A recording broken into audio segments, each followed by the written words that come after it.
Empower ನ್ಯೂಸ್ಗೆ ಸ್ವಾಗತ. ನಾನು ಸುನಿಲ್ ಹೊಸಕೋಟಿ.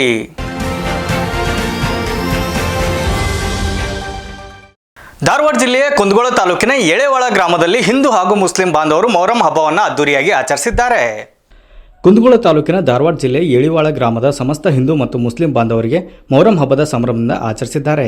ಮೊಹರಂ ಕೇವಲ ಒಂದು ಧಾರ್ಮಿಕ ಆಚರಣೆಯಲ್ಲ, ಅದು ತ್ಯಾಗ, ಸತ್ಯ, ನ್ಯಾಯ ಮತ್ತು ಮಾನವೀಯತೆಯ ಸಂದೇಶ ಸಾರುವ ಪವಿತ್ರ ಹಬ್ಬವಾಗಿದೆ. ಈ ಹಬ್ಬವು ನಮ್ಮ ಗ್ರಾಮದ ಸೌಹಾರ್ದತೆ, ಪರಸ್ಪರ ಗೌರವ ಮತ್ತು ಸಹೋದರತ್ವವನ್ನು ಪ್ರತೀಕವಾಗಿದೆ.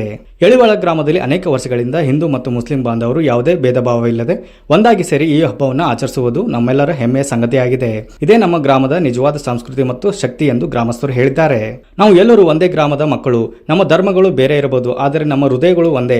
ಪರಸ್ಪರ ಪ್ರೀತಿ, ವಿಶ್ವಾಸ ಮತ್ತು ಸಹಕಾರದಿಂದ ಬದುಕಿದಾಗ ಮಾತ್ರ ಸಮಾಜದಲ್ಲಿ ಶಾಂತಿ ಮತ್ತು ಅಭಿವೃದ್ಧಿ ಸಾಧ್ಯ. ಈ ಪವಿತ್ರ ಮೊಹರಂ ಹಬ್ಬವು ಪ್ರತಿಯೊಂದು ಕುಟುಂಬಕ್ಕೂ ಸುಖ, ಶಾಂತಿ, ಆರೋಗ್ಯ ಮತ್ತು ಸಮೃದ್ಧಿಯನ್ನು ತರಲಿ ಎಂದು ಹಾರೈಸುತ್ತಾ ನಮ್ಮ ಗ್ರಾಮದ ಹಿಂದೂ ಮುಸ್ಲಿಂ ಬಾಂಧವ್ಯ ಸದಾ ಹಸಿರಾಗಿರಲಿ ಎಂದು ಪ್ರಾರ್ಥಿಸುತ್ತೇವೆ ಎಂದು ಹೇಳಿದ್ದಾರೆ. News reporter Roshan, empower news, Kundagol. ಇದಿಷ್ಟು ಈ ಹೊತ್ತಿನ ಸುದ್ದಿ. ನಿರಂತರ ಸುದ್ದಿಗಾಗಿ ನೋಡ್ತಾ ಇರಿ ಎಂಪವರ್ ನ್ಯೂಸ್.